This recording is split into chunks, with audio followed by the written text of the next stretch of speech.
Hello and welcome everyone. We are in a very interesting new episode of what we post on our YouTube channel, and today I have a very well-known personality, a very great personality. It's a pleasure to sit here with Professor Henry Schaefer.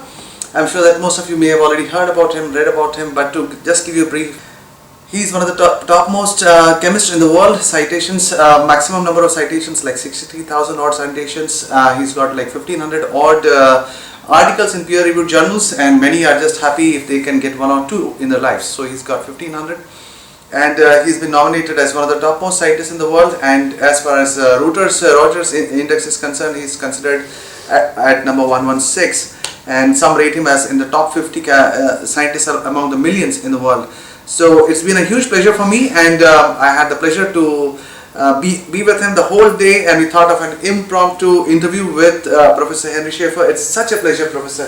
Thank you for agreeing for this discussion. So, thank you.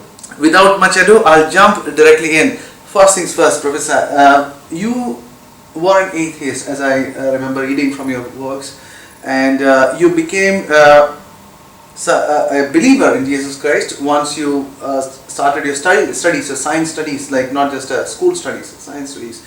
But this goes against what is popular belief, because many people say that if you become a scientist, once you go to college, you study science, you'll be convinced that there is no God. So, what has been your story? Well, thank you. I cannot say I was actually an atheist. I was just uncertain. Okay. I think is probably. When I was 17 years old, I drove my motor scooter around Lake Michigan, which is a very large lake that encompasses the states of Michigan, Wisconsin, Illinois, and Indiana. And I was kind of beginning to think about things, think about life. And I got back from that and was having trouble sleeping one night, and went upstairs to my parents' library and found a book called The Prince of Life. And it was a book about Jesus, and it wasn't long. I read it all in that night and finished it about 5 o'clock in the morning. And I'd like to tell you I became a Christian, but in fact it was 11 years later that that happened. But I began to think about spiritual things. I began to read the Bible, which is a completely foreign book to me. Oh, so you're not really brought up as a Christian boy with Sunday school and all those things? No Sunday school. Yes, that's a typical objection. Wow, so you're like 28. And which college and what was the study course at that time, Professor, when you became a Christian? Well, when I became a Christian, I was it was my 4th year as professor at the University of California at Berkeley. Wow. Yeah. That's really something. Okay, my next, in your lecture, Theological Roots of Modern Science, you mentioned that modern science was born and grew in repudiation of Greek rationalism and out of a Christian worldview. Can you please elaborate on these points? And secondly is, why do you think it is in repudiation of Greek rationalism and out of a Christian worldview? Well, if we go back to Galileo, when he began to construct inclined planes to roll marbles down, to begin to understand the laws of physics, his colleagues thought he had lost his mind. His colleagues thought he was crazy, and they asked him questions like, what does this have to do with life, with the truth, with all these big issues? And he said to them, no, I'm making observations. And so that was the beginning of the end of Greek rationalism, when experiments, carefully designed experiments, began to take place. But you say it came out of a Christian worldview. How did you make that? It came out of a Christian worldview because we were not assuming the answers were esoteric, but could be found in God's creation, which had great value to us. Wow, excellent. Okay, now as a corollary to the previous question, Islam in some way shares some theology, I wouldn't say theology, rather some background, as people would like to say it, with the Christian worldview. Then why is it that the Islamic culture couldn't nourish modern science as well as Christian culture? The famous example is the one of the famous observatory that was built in Istanbul Right. I think in the year 1577. And this was the same era in which Tycho Brahe was remaking modern astronomy with his own observatory. Right. And so this beautiful machine was built in Istanbul, which showed every promise of being as effective as Tycho Brahe's experiments. And within a few weeks of being completed, it was burned down by a group of local ISIS members, I guess you could call them. Now that could happen to anybody. That could have happened in a Christian culture as well. But what's significant is it wasn't until, my goodness, another 300 years before the first modern telescope was built in the Middle East. 300 years after that. Yeah, after that. So. Wow, okay, that's quite something. Now, in your paper, is evolution a good theory? You mentioned and used Stephen Hawking's definition of a theory, which is, and I quote, "A theory is a good theory if it satisfies two requirements. One, it must accurately describe a class of observations on the basis of a model that contains only a few arbitrary elements. Right. And second, it must make definite predictions about the results of future observations." Now, you gave a grade B to requirement 1 and you gave a grade D to the second requirement, that it should make definite predictions about the results of future observations. Yes. Now, coming from one of the world's foremost theorists, this is truly an eye-opener and shocking for me, if I may say that. Can you please elaborate on these two requirements and why you chose to give B for requirement 1 and D for requirement 2? Well, evolution can gather together a lot of facts in a systematic manner. It can do that. But so I give it a grade of B. But the question is, does it predict the future? I think it hasn't done a very good job on this. I mean, you can't go for more than a month or so before Science magazine or Nature magazine comes out with an article about how the origin of birds is completely redone now. Everything we've done is now changed by this. So I don't think it does a good job explaining anything interesting. Oh, okay. In advance. Yes. In advance. It can explain a lot of things once the facts are there, but making predictions and having them confirmed experimentally, I don't think it's an area in which evolution has done very well. Wow, that's well said. Thank you. And my next question on this would be, you have often mentioned that the age of Earth is not a major obstacle in believing in God. That's what you say. And yes. I agree with you. But since I would like to know your view on this, in your discussions with atheist scientists and colleges, do you find this as a major issue? Because honestly, Professor, I'm not nowhere close or even far off from where you are. I'm really way out, way distance away from you. But even when I speak to somebody and they simply say, "Oh, the Christian worldview is 6,000 years old. What science are you talking about?" So does this becomes like deal breaker or something of an embarrassment for you in any way when you are discussing? If not, then what are the major issues that eminent scientists like you talk about?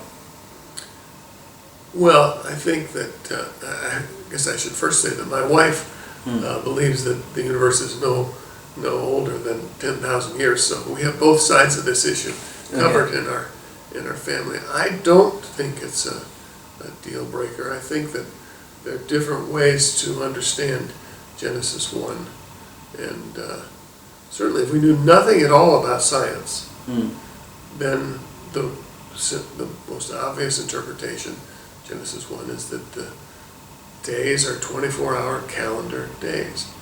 On the other hand, my view is that all truth is God's truth, and if you give observation some credit, I think it's better to conclude that these days are very long periods of time, and we know that Peter in his letter says that a day is like 1,000 years, and 1,000 years is like a day. So I interpret the days to be long periods of time. You might call them epochs. But it's not something that I'm going to get in an argument with. I think that Christians have a lot of different opinions on this, and when I say Christians, I mean those who believe the Bible is true. Right. So what are the major issues that you encountered when you are discussing the Bible with other eminent scientists?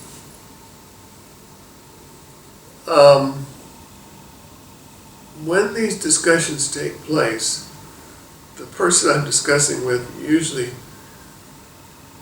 doesn't know very much about the background. They're not familiar with the Bible. They're not familiar with the evidence for the resurrection of Jesus Christ. They're not familiar with a bunch of things, so one has to be very patient. One has to be very patient. These discussions are not won over in an evening, typically. Yes. Wow, okay. Now, how do I word this out? Is the Christian faith of a scientist like you a hindrance or an enabler for you in doing science? Why I'm asking you this question is that I was watching this, I wouldn't say interesting, this video by, you may have heard the name of Neil deGrasse Tyson. And he was listing out scientist after scientist, you name it, like whether it is Newton or Johannes Kepler, Tycho Brahe, and he was saying that how, because they believed in God, it stopped them from doing better. And if they hadn't believed in God, they could have done so much better. And he even goes to the extent of saying that he always tries to see that those who are in his department, whether they believe in God or not, because there could be an impediment for them to do science. So do you see that as an impediment? You believe in God and you are a Bible believing, core Orthodox Christian. It's been such an edifying day for me. But do you find that as an enabler or an impediment in doing science? Well, I think these comments you've mentioned are just silliness. I mean, for a person of the individual you named to be criticizing Newton, Maxwell, Faraday, and so on, and saying they could have done better things, I mean, that's just silly. I mean, the contributions they made were monumental. Right. And so I think that, yes, they were aided by Christian faith in their belief that we live in a world that's been rationally designed, and that you should expect to find sequences, orderings, and the like.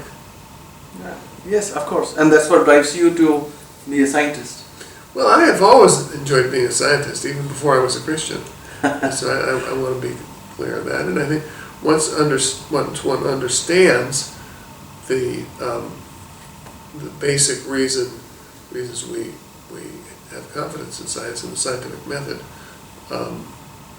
one can do good science irrespective of one's religious convictions, whatever they may be. But it doesn't get started apart from Christianity. Right. And I would say personally that that there's since I became a Christian, there's been a new joy in every discovery that my students and I have made. Wow. I can understand. I'm sure that even God is happy watching you uncovering His creation. Yeah, I hope so. Okay, the next one. Scientists such as Isaac Newton have often expressed the joy in discovering new things in the world and how it led them to praise God. That's how I'm putting up a few quotes of Newton himself. Now you have several discoveries and path-breaking researches to your credit, Professor. So can you please tell me how these discoveries and researches helped you worship God better, if it has that is?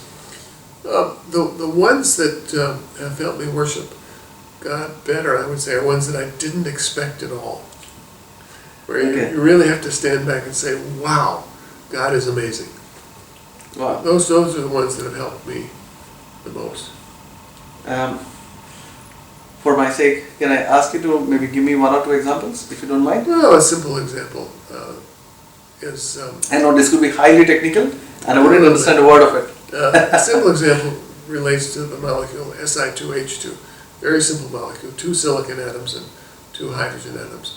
And while trying to understand a few experiments that were not very good experiments, well, I shouldn't say that, not very easy to interpret experiments, we discovered that one of the low-lying states of this Si2H2 is an amazing monobridged SiHSi structure with a terminal hydrogen as well. Nothing like that had ever been observed or even thought of as far as I can remember. Wow. So that was fun. Wow, that was my response. Yeah. Wow. Thank you so much, Doctor. Now, a couple of more questions and we are done. Now, I hear and read about experiences where believers in God, especially the Christian faith, are ridiculed. I see court cases happening, and they have to face terrible peer pressure in the universities for their belief in God, especially in developed countries. So, what would be your take on the same? I think there's some of that. I can't really say that I've been subject to that because I was well known as a scientist before I became a Christian. Yes. And so I think that diverted a little bit of that. But one does hear comments. Usually these comments are secondhand. Mm-hmm. Professor X tells you that, do you know that Professor Y said such and such about you? And, so what? But what about the students actually? You are such a towering personality that nobody can touch you. That's no doubt about that. The students sometimes come into university thinking that science has disproved God. Mm-hmm. And I teach a course on this the first semester of every academic year. Yes. We certainly explain that that's not true. Wow, you actually take it to that level. That's amazing. Okay, for upcoming scientists and energetic minds in the industry, like what we even observed today, what would be your advice to them when they go in the secular world, when they go in the secular universities, especially the anti-theist university culture that is prevailing? I wouldn't even say atheistic; it is anti-theist. That's the right word I use. Mm-hmm. So, what would be your advice to them as they face the challenges? Well, one of the things that I do is when we get to one of these aggressive atheists is to say, have you considered the evidence for the resurrection of Jesus Christ? And the honest answer is, of course, they haven't. So I'll give them something to read, and maybe that can be helpful when one doesn't know what God is doing at every moment in time. Right. Can you recommend some reading for the resurrection of Jesus Christ that's your particular favorite, your personal favorite? Yes, there are quite a number of books. I gave one away this afternoon by William Lane Craig. Yeah. Something about the resurrection of the Son of God. I'm not sure. Oh, yeah. But William Lane Craig has written a book that's less than 200 pages long, and it really has most of what one needs in it. There's a more scholarly book by N.T. Wright, who in many respects I disagree with, but his book, The Resurrection of the Son of God, is more than 700 pages, and it really... Yeah, well, it's a huge volume. It includes everything. Yeah, I have two copies, one at home and one at my office when students come by. So it's good to challenge them with that. I mean, I think that's a beginning point. So if I may summarize, Professor, you said so well, but if I may summarize it, you're essentially saying is that those students to be better equipped on how to answer and defend their faith, and not just say it in a way that, okay, my mom gave it to me, so to say. Yeah. And so, excellent. Okay, now what would be your advice? Okay, among the so-called horsemen, Richard Dawkins, you may have heard of it. He is often presented, Doctor, by atheist friends as an impeccable scientist of the topmost order. No, I don't think that's true. What would be, that was my question. No, I don't. Dawkins was a good scientist.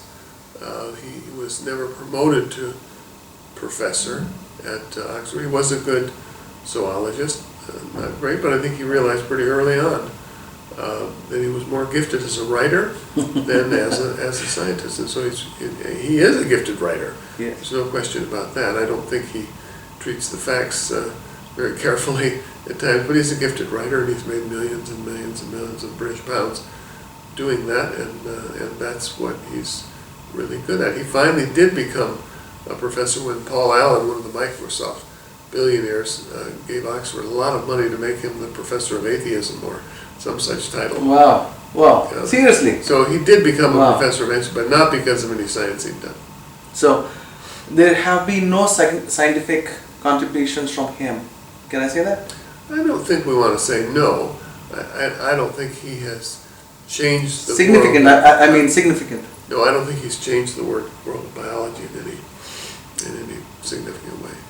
Okay, excellent. So coming to my last question, Doctor, for the day, you have been one of the topmost scientists who have expressed dissent against microevolution. So, what are your major objections against microevolution? Against macroevolution. Sorry, macroevolution. So, yeah, microevolution yes. is fine. It is fine. Yes, macroevolution. Yes. We see it every day. Macroevolution is more problematic. All these discussions, Stephen Jay Gould realized there are problems with macroevolution, and so he coined this term. He talked about these steps in the fossil record. Punctuated equilibrium. Yes. I was trying to remember that. Yeah. Punctuated equilibrium. This is his way of explaining that things are not continuous. Now, a person like Dawkins is utterly convinced that all changes are the result of a nearly infinite number of nearly infinitesimal micro changes. Yes. And that just doesn't seem to be consistent with what we observe in the laboratory. So I think one has to work harder than that. Gould was trying to, but as an atheist, he was fairly limited as well. Now, I'll also say that as a person who believes the Bible to be true, I do think that Adam and Eve were real people, the ancestors of every human being. So that's a factor too. Certainly, when I became a Christian, I believed that everything in evolution was true. It took me a long time to become skeptical. No, so you analyze the evidence and you have your reasons for that. Yeah. So that's the way to be. That's always the way to be. Maybe. So there you have it, and I really appreciate you watching this, and I appreciate more Professor for agreeing to this. It's been a very hectic day, but he's still sitting here for this interview with me. So thank you, Professor. Thank you so much. Thank you. And I look forward to meeting you again. Yeah, Thank you. Thank you very much. Thank you, and have a great day ahead. Bye-bye.